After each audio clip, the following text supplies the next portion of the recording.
Sevgimi soruyor senin gözlerin nihoyat biz birgamiz. Sokin tun osmonda chiroqlar porlar, buritim bizni o'z bag'riga chorlar.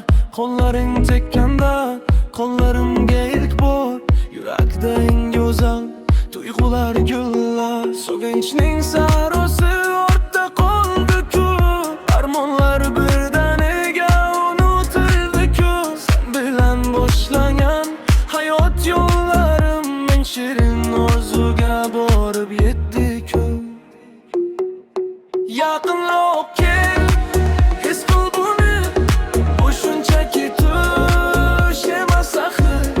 Biz kutgan o'sha baxtli kun nihoyat keldi axir.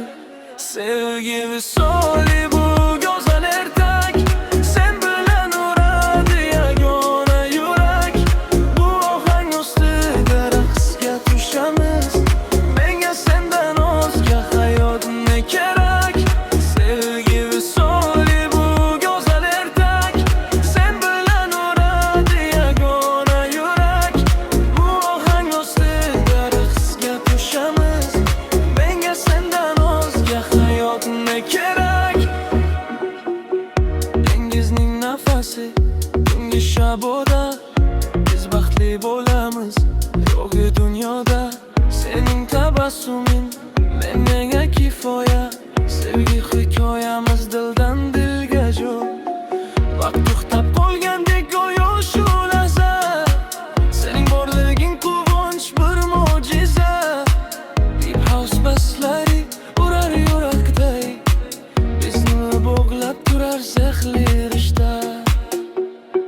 Yaqinroq kel, his qil buni, bu shunchaki tush emas axir.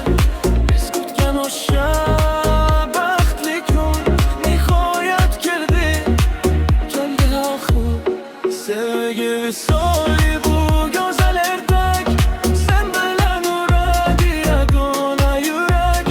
Bu ohang ustida raqsga tushamiz, menga sendan o'zga hayot ne kerak. Sevgi visoli bu go'zal ertak, sen bilan uradi yagona yurak. Bu ohang ustida raqsga tushamiz, menga sendan o'zga hayot ne kerak. Sevgi visoli faqat sen va men.